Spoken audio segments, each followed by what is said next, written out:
ATP Turin Finals, and we're going to do Racket Rundown presented by Wilson. It was fun. It was weird in turn. There weren't that many close matches, right? I think there was like 1-3 setter. Fritz got through, but Sinner was a joke. I mean, in the best possible way. Yeah. He put up score lines. I want to say it was like 4-3, 2-4, 4-4. He basically had the score 1-4 in the semis against Casper, and then 4-4 again against Fritz in the final. Checking his, I did TC Live, and then checking his score lines. It's the score lines that you used to drop on people when you were 16 playing like in your state tournaments, and if you were a really good junior, but like, and then kind of take that out and expand it to the best on earth with no 2-year age groups.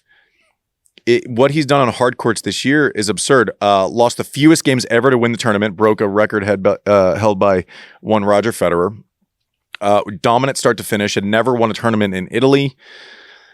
And now it's like, crazy. Well, and we're all excited now, and you can't just, his ability to create speed with margin is absurd. His ability to get out of the corners is absurd. He had a career high in aces for a 2-set match in the finals. He's serving better and better and better.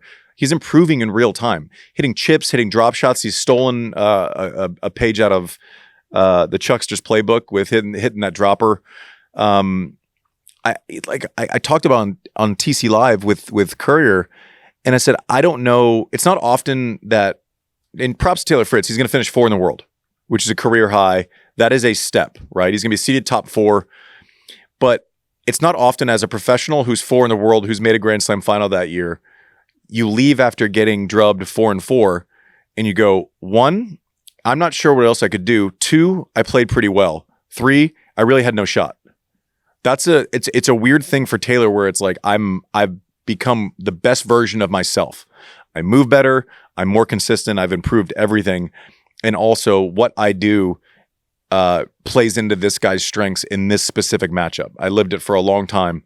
I was on the wrong side of that equation for a long time. So if you're Fritz's camp, it's weird because like you've had a career best year. You've broken through the glass ceiling of only making the quarters at Grand Slams with the U.S. Open run and a lot of name value added. But Sinner was just dominant start to finish. Alex Zverev had an unbelievable finish to the year. The other thing that I've noticed in all of the matches, I've never seen more guys serve over 70% first serves. Like that used to be, I used to be like an outlier because I would serve close to 70% first serves and I could serve big. Zverev served 79% first serves one match. Yeah. And Fritz is doing the same thing. And they're not winning. Sinner's doing this crazy. And Sinner's doing the same thing. And now obviously you're indoors, which means you're not dealing with sun, you're not dealing with wind on a toss, you're not having to move your ball toss to avoid sunlight at certain parts of the day. So yes, and yes. And I felt like everyone was serving over 70% first serves for the entire tournament. Yeah. It was crazy. I guess it's just bigger, stronger, faster. That's the thing that's maybe manifesting a little bit more. And listen, some people were still into it. You know, credit to Zverev for running through the finish line for the year, finishing strong in Bear C, finishing number 2 in the world. You know, we kind of talk about it, and rightfully so. We talk about it as like a Sinner, Alcaraz. They're the guys. But math is math. He finished 2 in the world, 1 Bear C, semis here. He did admit to having a little bit of an uncomfortable matchup problem with Taylor Fritz. He's lost to him a bunch this year. Wimbledon, U.S. Open, and then another tight one where Zverev probably played better for most of the match, and then in the something about those moments with Taylor, he doesn't mind that matchup. And it's so interesting because Sinner doesn't mind the matchup with Fritz. Zverev normally plays well against Sinner, and it's just all matchups at a certain level. Or it's just what someone does that bothers you. You know, Fritz is one of the rare guys I can go back into back and cross with Zverev, and he doesn't like it, and he gets more heat on his forehand. So it's interesting. De Minaur, props to him for making it. Was 0-3, was a rough initiation into World Tour Finals. Rubles has gone 0-6 the last 2 years. Snuck in when Novak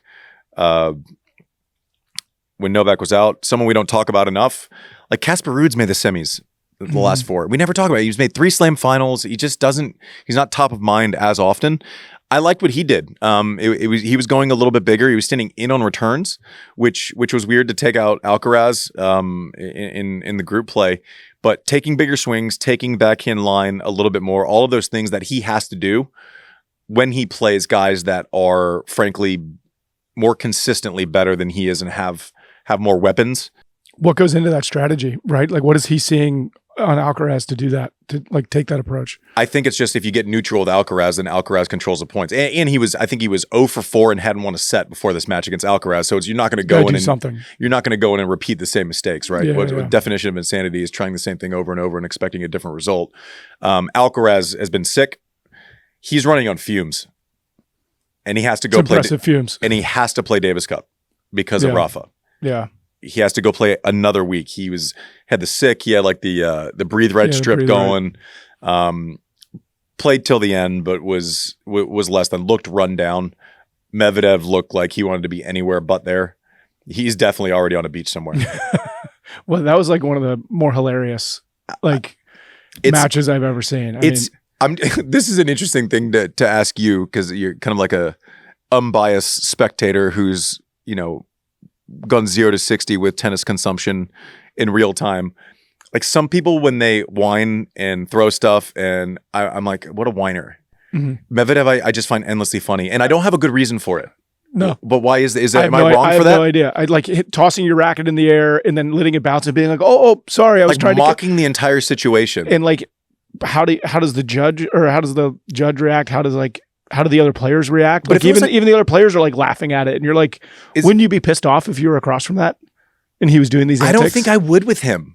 Like, what is it about him? I think, if it was another player doing it, you'd probably be furious. Yeah, I'd be like, what a waste. He's not competing. Like he's making a show about. Like I would be annoyed. Is it because like if it is turned on and all clicking for him, he's one of the most dangerous players? I think what it is I think he's maximized his skill set. Okay. So I automatically give, Leighton Hewitt comes to mind. He got under people's skin. He did the whole thing, but like respect was the base level because there's no one that's gotten more. I mean, he never once took the court with the biggest shot on the court and finished year-end number 1 twice. Like maybe the best competitor I've ever played against in my entire life. Who's Leighton Hewitt? Yeah, monsters included. Yeah. Right? Yeah. And I think because Medvedev at scale has overachieved. Is he the fastest guy? No. Does he hit it the hardest? No. But his ability to problem solve, master of ball flight, doesn't lose to people that aren't just more physically gifted than him. So I think I give him the benefit of the doubt of I don't view his antics as underachieving or as like a barrier to more production or achievement. So I think that's level set. And I think something else to do with it is just that he's incredibly thoughtful and intelligent when given space from his antics. Mm-hmm. So there's never been a time where given a day or even an hour after something with press where he's not going to go, I'm an idiot. Mm. But this guy's also an idiot. Like he's not irrational when you give him a little space from the moment, even if he's completely irrational in the moment. But he I want to say like, I mean, and he knew he had to play. We talked about Ruud and what he had to do against Alcaraz. Medvedev and Sinner is interesting because I think Medvedev started off 6-1 and now Sinner's won 7 of 8, except for Wimbledon this year. So their head-to-head seems close, but this year turned it on its head completely. But Medvedev, he has to create more speed to get it out of his pocket. And when Sinner's on, it's starting to look like he has a hard time dealing with the speed that Sinner is creating. And Sinner's air count has come so far down. But Medvedev went into their match in group play knowing that he had to take the offensive. I think he took it to the next level. Yeah. It was as if he was playing where it's like, okay, if I pull one out here, that's great. If not, I'm in the Maldives in 2 days. Yeah. Do you think he's like do you think there's a mind game to that where he's trying to maybe be like, all right, I got to try and throw him off his game somehow. I got to throw the cadence off. He had to, because he's not in form. He didn't finish the year, winning all the matches. Yeah. Sinner is. Yeah, you gotta up the risk, and he certainly did. I think he had like two winners, like 16 errors by the end of the first set. It's like the manager coming out of the dugout, right, to yell at the ump to try and like it was something throw off the other team and change the momentum, and he's doing it himself. I just feel like he was very happy to have the opportunity to just throw some shit against the wall. I enjoyed it, and I enjoyed it, and with worst case scenario. being a flight to whatever island that of his choosing. Yeah, maybe we'll get him to call in from whatever island he's on. I would love to have him. That'd be great. Official offer. Anyone can come on. By the way, anyone can come on. Well, it'd be great. It's cool. I saw that Jannik is just surpassed 30 million. He's now officially in the top 10 in career prize money with this win. And it's the third tennis player born in the 2000s to surpass 30 million in career prize money. Alcaraz and Iga are the other two. Yeah, well, and whatever you're looking at doesn't include the 6 million from. That doesn't include it because it's not a tour. Because it's not a tour. This is tour winnings. This is just tour winnings. So, and by the way, we need to talk about this real quick, and then we'll move on because we have a great segment coming up later in the show, which it's either a great segment or it's a horrible segment that we'll never do again. I think it's funny. We'll see. But Sinner created some waves where someone asked him about the Six Kings and Saudi. And he's like, well, it's, he said something like, well, tennis for me isn't about the money, but obviously Saudi was about but people took that and kind of did there was a collective eye roll about it. But I think his point was, obviously you go to Saudi, you're going for one reason, right? It's the quickest payday that he'll ever have. Yeah. I mean, it's 3 days, 6 million, bingo, bango. That specifically, I don't think 5 days of action supplants him not thinking about money one time during a U.S. Open semifinal. Yeah. So I honestly don't believe. I'd find it hard to believe if he knew how much he would win for a semifinal at a Master Series event. I really don't think he knows that. He doesn't act like someone who goes about it for money. And for 4 days, massive cash grab. And I think a lot of people got that backwards. Two things can be true. Yeah. You can go somewhere for 5 days for a cash grab, but his North Star, when he's scheduling, when he's training, when he's doing all those things, I don't think. Do you think the positioning of it was probably, obviously it's not a fault to any of the players that participated in it. Do you think there would have been less of a discussion about that if it comes after the finals? If it's happening in December, in the off season? No, I just think people want to, throw stones. Yeah. I also don't think there are many listeners right now that if they said they had to do something somewhere that was not as prestigious as whatever their job is, but it's like a super easy lift. Mm-hmm. And I'm going to pay you 10x of what your normal 3-day rate is. Mm-hmm. You would do it. Yeah. So therefore, save it. Yeah. Right? Just do it. Yeah. Even if you don't want to do it, that's great. But don't act shocked that someone is doing it. Yeah. I just mean where it falls, right? Having a in the middle of the season's rough, and he paid the price for it because there's a huge pool of 20 million bonus pool, of which number one is a big deal in the ATP, and you basically get outsized credit or access to that bonus pool based on how many Masters 1000s you play. Oh, really? He got a virus pulled out of Paris. That's a big chunk. Really? Because then he's not meeting the minimums for the ATP bonus pool. So he did offset the money on another side, got a virus, took that week off, wanted to focus on Turin because, Italy. Mm-hmm. And by the way, he's apparently he's like David Beckham level star fame, chaos circus in Italy now. He's the biggest athletic star they've had outside of probably a soccer player. Jim Courier was saying it during and I'll get the numbers wrong, but just focus on the sentiment in the general, whatever. I'll get the numbers wrong, but they had Sunday night, Italian Football League. I don't know who was playing. It might have been, whoever. But normally it's like a massive rating. And the football rated like a 1.3 million or something. And Sinner opening night World Tour Finals did a bigger number in Italy than the US Open did. That's crazy. He did like 3 million. He doubled up the football rating. That's crazy. First round, not like a final. Yeah, the first round. First round.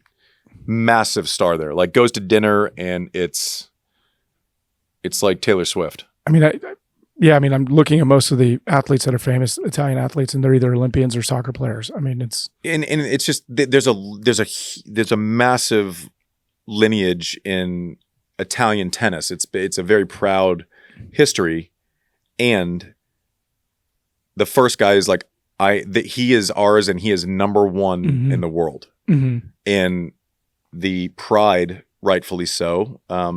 When we went there on vacation this summer, and we'd have someone who's like, "Oh, you're tennis Sinner." It was they couldn't wait to have the conversation about him. Yeah, like it wasn't like, "Oh, that's cool." We had, it was like, "Tell us about Sinner. What do you think?" Like it was super invested, super energetic. That's exciting. It's exciting for tennis. I mean, when you think it's exciting for tennis unless WADA suspends him for 2 years. Well, hopefully we have a decision on that in the next month. Yeah, we'd like to know if it'd be great. The current best player on earth is going to be able to play on his best surface in Australia. Before we digress, I mean, it's like, I don't know why it's going to take that long to figure it out, but I mean, they have to make a decision on it. I mean, this is just a black eye one way or the other. It's just, we've gone in this rabbit hole before, but the drug testing is, you can get tested by, you go play in France, you can get tested by the French Federation. During Olympic years, you can have random IOC tests on top of ATP Tour tests, on top of ITF tests. They all have their own governing bodies. It's just a clusterfuck of governing bodies. And so when we thought we had clarity, we were confused. And then WADA comes in, muddies the water more. I've been pretty straightforward. I can't believe for the life of me that he would knowingly put his career at risk for something that had no benefit. And that's not my opinion. That's scientists. If we still believe in science, let's not go there. Yeah. Okay. But so I just don't know that he would have, like, if you're going to do it, you're going to do it. You're going to do it. You're going to commit, right? Yeah. If you're a man of resources. So I think it's a crappy situation. Is he at fault? We were always told that we're responsible. So we'll see. But yeah. I think it just, regardless of what side of that you're on and if you think he should or shouldn't be, it's a shame for tennis where you have this massive global superstar. They just signed another, and this is because of him, 5 more years add on, I think through 2030. Through 2030. At Turin ATP Tour World Finals. And the place was rocking for him. No brainer. And let's not take that for granted. We saw, money aside, the WTA Tour Finals, when you have a venue that doesn't draw and doesn't create the same atmosphere, we can't take that for granted. So regardless of what you think about the WADA situation, where you fall out on the Sinner thing, it would be a significant speed bump for the sport at large if he wasn't involved moving forward, especially with these rivalries and, in the Alcaraz of things and, the whole deal. Yeah. I'm sure we'll touch on it more when we do our year-end special in about a month. It's going to be Novak, where he's going to end up, what his shape is going to be, and where Sinner going to be are probably the 2 leading stories, I think, going into the next year. But I don't know, man. That's all we got. Now that's it. Now we party time. Now we get to talk to John Isner.